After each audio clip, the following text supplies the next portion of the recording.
Reaction होती क्यों है या अपक्रियाएं क्यों होती है? अगर इस पदार्थ को अलग डाले रखें, इसको अलग डाले रखें तो रिएक्शन होगा नहीं। अब तुमसे पूछा जाए लड़ाई क्यों होती है, बताओ।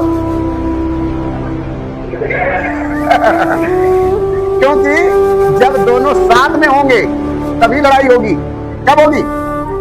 जब साथ में होंगे तभी लड़ाई होगी। तो इसका मतलब है कि जब इन दोनों को, सुनो, ऐसे तमाम प्रश्न बनते हैं। हमने कहा अपक्रियाएं क्यों होती है, जान दो अपक्रियाएं क्यों होती है।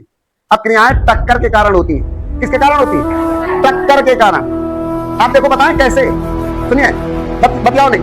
अब हम ये मिलाएंगे, कार्बन टेट्राक्लोराइड और हाइड्रोजन क्लोराइड मिलाएंगे। गौर करिए, जब ये दो होंगे पास पास, देखिए ऐसे, तब इनके बीच क्या होती है? टक्कर। इधर देख लो, फिर ये HF है। सुनो, अगर इसके दो अणु लेंगे तो ये Sb है और ये Cl5 है। अब सुनो, ये एक उत्प्रेरक है।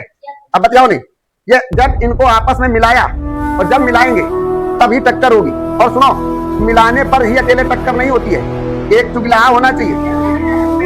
उत्प्रेरक लड़ाई कराने वाला, तो ये लड़ाई कराने वाला भी है, लेकिन फिर भी टक्कर नहीं हो रही है। तो क्या करें?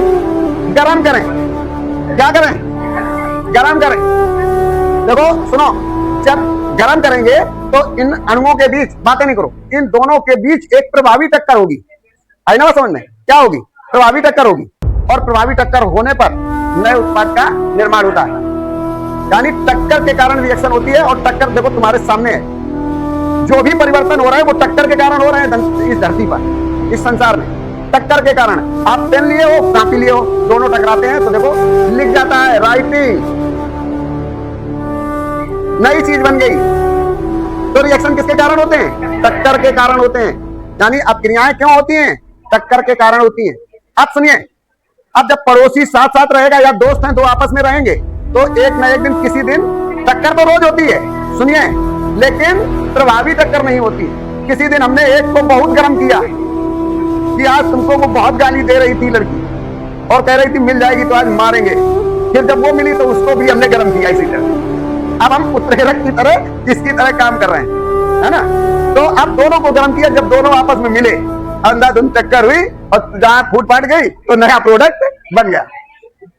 जब तक प्रभावी टक्कर नहीं होगी तो भी प्रोडक्ट नहीं बनता है। आप देखो, चावल और, ये तुमने तुम्हें बहुत उदाहरण बताया, चावल और पानी को से भात बनता है, लेकिन चावल और पानी के बीच टक्कर तभी तेज होती है जब हम उसे गर्म करते हैं। और जब गर्म करते हैं, दोनों टकराते हैं, तो दोनों, ना तो पानी बचता है ना तो चावल, भात बन जाता है। आगे बात समझ, जब प्रभावी टक्कर होगी तो नया पदार्थ बन जाएगा। अब ऐसा ही है, दो मोटरसाइकिल आमने सामने आ रही हैं, उधर से आई, हिलंग से गई और दोनों ने ब्रेक मारा और जाके थोड़ी छू गई तो कोई प्रभाव नहीं हुआ। और जब भयंकर टक्कर हुई तो तुमने देखा, न हुआ मोटरसाइकिल बची, न हुआ, नया बन गया सब, है ना? तो आपके बात समझ में आई?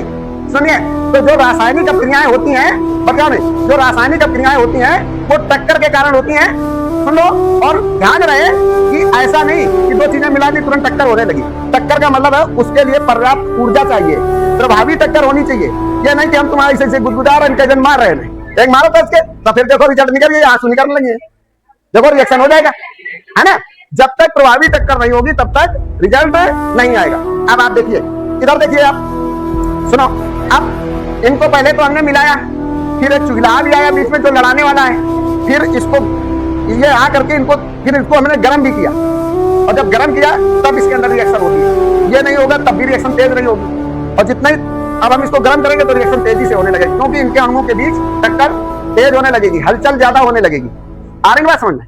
और एक चीज सुनिए, बतियाओ नहीं, जब हम किसी चीज को गर्म करते हैं तो उसमें हलचल बहुत तेजी से होती है। जैसे तुमने देखा होगा, पानी को भगोना में रखो, है ना, लेकिन जब तक वो गर्म नहीं है तो शांत रहता है। जैसे ही आपने गर्म किया तो पानी के अणु दौड़ने लगते हैं, भगोना में पानी ऐसे ऐसे खोलने लगता है, वो भागना शुरू कर देते हैं। फिर इसके बाद कुछ अणु देखो वहां से लड़ते हैं और लड़ करके निकल पड़ते हैं बाहर की ओर, तो वो हवा में आ जाते हैं। तो जब प्रभावी टक्कर होती है तो नया परिवर्तन होता है।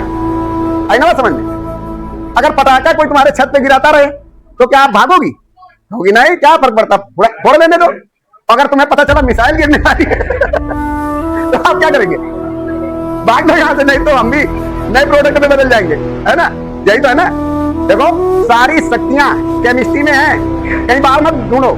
जो केमिस्ट्री पढ़ेगा, हम तो कहते हैं इस पूरे देश को नहीं, सबको केमिस्ट्री पढ़ना है। मतलब इस देश के लोगों, मतलब ये जरूरी नहीं कि ये हम जॉब के लिए ही केमिस्ट्री पढ़ रहे हैं। अपने लिए पढ़ो और जानो हो क्या रहा है ना।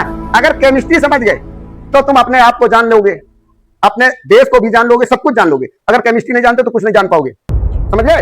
देखो तुम्हारे सब कुछ दिखा रहे हैं, यहीं पे जो तुम घटनाएं घटा रहे हो ना, सब केमिस्ट्री में दिखाते हैं। इधर देखो